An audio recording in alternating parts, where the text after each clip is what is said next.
ஒரு 20 வருஷத்துக்கு முன்னாடி போனா ஊர்ல இருக்கிற ஒரே ஒரு டீ கடையில தான் ரேடியோ இருக்கும். அதுல வர நியூஸை கேட்டு தான் மக்கள் நாட்டு நடப்ப தெரிஞ்சுப்பாங்க. ஆனா இப்போ 1க்கு 10 நியூஸ் சேனல் இருக்கு. ஒவ்வொரு சேனல்லையும் ஒவ்வொரு நியூஸ். யார் முதல்ல பிரேக்கிங் எடுக்கிறாங்கிறதா இங்க போட்டியே. இதுக்கு மத்தியில மக்களுக்கு நம்பகமான நியூஸ் வந்து சேருதா, மக்களுக்கு உதவுற மாதிரி நியூஸ் வந்து சேருதா அப்படின்னு கேட்டா கேள்விக்குறிதான். இந்தியாவில் இல்ல தமிழ்நாட்டில் ஏதோ ஒரு பெரிய விஷயம் நடக்கும்போது சில நியூஸ் சேனல்ஸோட அட்ராசிட்டியும் அவங்க அதை ஹேண்டில் பண்ற விதத்தையும் தான் இந்த வீடியோவில் பார்க்க போறோம். வணக்கம், இது யூ-டர்ன். நான் உங்கள் ராம்.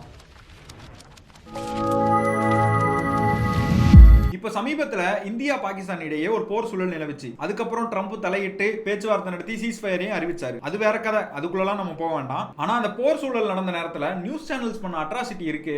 ஒரு ஃபேக் அக்கௌண்ட் வச்சிருக்கவங்க கூட இவ்வளவு ஃபேக் நியூஸ் போட மாட்டான். ஒரு மனசாட்சி வேண்டாமா? மக்களை இவ்வளவு முட்டாளாவா பாப்பீங்க அப்படிங்கிற கேள்விதான் எழுந்துச்சு. காசா, உக்ரைன், பாலஸ்தீனம் இங்க போர் நடந்தப்போ எடுக்கப்பட்ட வீடியோஸை இப்ப எடுத்த மாதிரி காட்டினாங்க. அதுவும் தலைப்பு செய்திகள் வேற. இதை கூட மன்னிச்சிடலாம். ஆனா கேமிங் வீடியோஸ் எடுத்துட்டு வந்தாங்க பாருங்க, நான் அப்படியே ஷாக் ஆயிட்டேன். எல்லாரும் மக்களுக்கும் சமூகத்துக்கும் உண்மையை சொல்றதுக்காக வேலைக்கு வந்தாங்களா, இல்ல ஏதோ ஒரு கட்சிக்கு பிஆர் வேலை பார்க்கறதுக்காக வேலைக்கு வந்தாங்களா அப்படின்னு ஒரு செகண்ட்ல தோண ஆரம்பிச்சிருச்சு. ஃபேக் நியூஸ் போடுறதுக்கு ஒரு அவார்ட் ஃபங்க்ஷன் இருந்துச்சுன்னா முதல் அவார்ட் தந்தி டிவிக்கு தான். ஏன்னா அவங்க போட்டிருக்க தம்ப்நெயில்ஸ் இப்ப நான் ரீட் பண்றேன். தாக்குதல் நடந்த இடத்தில் தில்லாக இறங்கிய அமித்ஷா, ரத்தத்திற்கு பழி தீர்க்கும் வரை பிரதமர் எடுத்த முடிவு, மிகப்பெரிய ரிவெஞ்சுக்கு ரெடியாகும் இந்தியா, தீவிரவாதிகளை கொலை நடங்க விடும் வெறி, இந்திய பாகிஸ்தான் தடம் தெரியாமல் அழிக்க முடிவு, அரக்கனை இறக்கிய இந்தியான்னு ஏதோ கேஜிஎஃப் படத்துல வர டயலாக்ஸ் மாதிரி தம்ப்நெயில்ஸ் ரெடி பண்ணியிருக்காங்க. ஒரு போரால எவ்வளவு பாதிப்பு ஏற்படும், அதனால இந்தியாவோட பொருளாதாரம் எவ்வளவு அடி வாங்கும் அப்படின்னு சொல்ல வேண்டிய இடத்துல இருக்கிற ஊடகங்கள் அந்த போரை வச்சு கண்டென்ட் ரெடி பண்ணிருக்காங்க.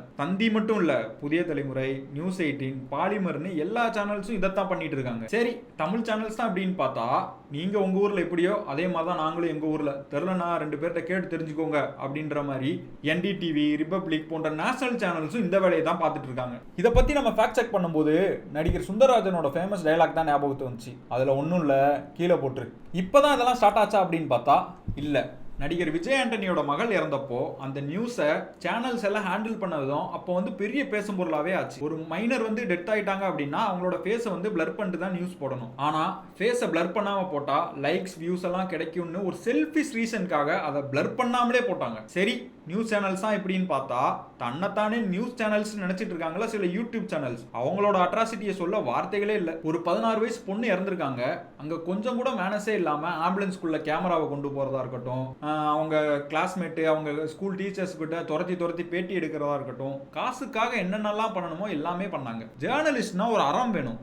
அவங்க பேரண்ட்ஸே வெளியே சொல்லாத ஒரு விஷயத்த, அதாவது அவங்க ஸ்ட்ரெஸ்ஸில் இருக்காங்களா, டேப்லெட்ஸ் எடுத்துக்கிறாங்களா அப்படின்னு தெரிஞ்சவங்க தெரியாதவங்கன்னு எல்லார்ட்டையும் மைக்கை தூக்கிட்டு போய் கேள்வி கேட்டுட்டு இருந்தாங்க. அந்த டெலிகாஸ்டான நியூஸ் எல்லாம் இருக்கும்ல, அது கீழே வந்த கமெண்ட்ஸில் வந்து அந்த பொண்ணு லவ் பண்ணியிருக்கோம், அது பண்ணியிருக்கோம், இது பண்ணியிருக்கோன்ட்டு அந்த பொண்ணோட கேரக்டரே அசாசினேட் பண்ண ஆரம்பிச்சிட்டாங்க. இதுக்கெல்லாம் நம்ம ஏன் வாய்ப்பு கொடுக்கணும் அப்படிங்கிறதா நம்மளோட பாயிண்டே. ஒரு குழந்தையோட மரணத்தை கண்டென்ட் ஆக்குற கூட்டத்தை அப்பதான் பார்க்குறோம். ஏன், எதுக்கு? இந்த மாதிரி பல விஷயங்களை சொல்லிட்டு போகலாம். ஒரு கிரைசிஸ் நடக்கும்போது அரசியல் தலைவர்கள் போய் சொல்லலாம், அதிகாரிகள் போய் சொல்லலாம். ஆனா மக்களுக்கு உண்மையை சொல்ற ஊடகங்கள் போய் சொல்லும் போதுதான் அந்த ஜேர்னலிஸ்டுக்கு உண்டான அறமே அங்க தோத்து போகுது. சாதாரண நேரத்துல வெளியிடுற செய்தியோ தம்ப்நெயில்ஸோ பத்தி இங்க யாருமே கவலைப்பட போறது இல்ல. ஒரு வெள்ளம் வரும்போதோ இல்ல இந்த மாதிரி ஒரு போர் சூழல் நிலவும் போதோ கிளிக் பைட்ஸ்க்காகவும் வியாபாரத்துக்காகவும் வெளியிடுற செய்தி தான் இங்க முகம் சுளிக்க வைக்குது. ஊடகங்கள் குறைந்தபட்ச மனிதாபிமானத்தோடு செய்தி வெளியிட்டா நல்லா இருக்கும். Journalism in India was once a profession. It has now become a trade. Never has the interest of country been sacrificed so senselessly for the propagation of hero worship அப்படிங்கிற